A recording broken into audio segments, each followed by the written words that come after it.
C'est vrai qu'on sait que la Chine est très proche du pouvoir russe, que Pékin est un allié historique de Moscou. Bonjour Antoine Bondaz. Bonjour. Vous êtes chercheur à la Fondation pour la recherche stratégique, spécialiste des questions de politique étrangère de la Chine. Tous les pays occidentaux ont condamné l'intervention militaire russe en Ukraine. Comment la Chine réagit-elle ? Alors la Chine maintient une forme de silence stratégique, c'est-à-dire qu'il n'y a pas de condamnation explicite de ce qu'a fait la Russie. La Chine met en avant deux éléments qui semblent aujourd'hui assez contradictoires.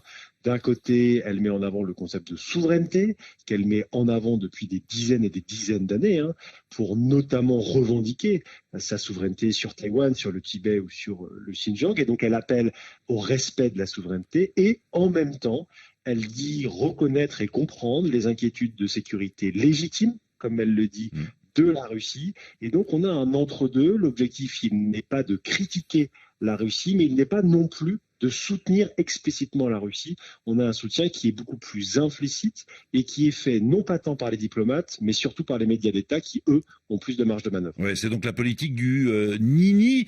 Et je me suis penché un peu sur les dernières dépêches de l'AFP qui nous rappellent à juste titre qu'il y a quelques semaines, Moscou et Pékin avaient publié une déclaration commune pour dénoncer, je cite, l'influence américaine et le rôle des alliances militaires occidentales en Europe, en citant l'OTAN qualifiée de déstabilisatrice. C'est-à-dire que finalement, concernant l'OTAN, Moscou et Pékin sont sur la même ligne. Alors, effectivement, c'était la première fois dans cette fameuse déclaration sino-russe signée par Xi Jinping et Vladimir Poutine le jour même de l'ouverture des Jeux Olympiques, que la Chine a annoncé qu'elle s'opposait à l'expansion vers l'Est de l'OTAN. C'était la première fois que la Chine le faisait aussi explicitement et surtout dans le cadre sino-russe.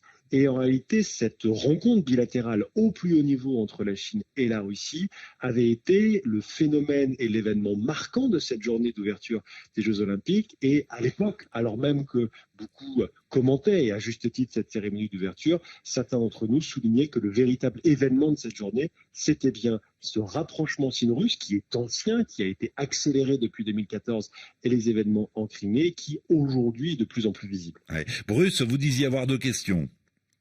Oui, la seconde en est, M. Gomez. Oui. Concrètement, est-ce qu'on pourrait assister à un rapprochement Chine-Russie pour contourner ces sanctions occidentales? Pour contourner les sanctions occidentales, Antoine Bondaz, qu'en pensez-vous? Il y a effectivement un rapprochement déjà sino-russe depuis la fin de la guerre froide. Il faut bien comprendre que l'URSS était un ennemi de la Chine et vice-versa, que le rapprochement a débuté au début des années 90 et qu'il s'est, comme je le disais précédemment, accéléré à partir de 2014 et les sanctions occidentales sur la Russie, notamment évidemment par rapport à la Crimée. La question que vous posez, c'est vraiment sur les sanctions occidentales. Est-ce que la Chine va soutenir, entre guillemets, la Russie? Il est possible. Il est aussi possible, entre guillemets, que la Chine n'ait pas d'autre choix, que la Russie, pardon, n'ait pas d'autre choix. Les sanctions, notamment sur le système financier russe, qu'elles soient européennes ou américaines, vont conduire la Russie à devoir dépendre encore plus qu'auparavant de la Chine. La question est de savoir si la Chine va explicitement apporter un soutien ou non. En tout cas, le soutien, il sera dans tous les cas implicite.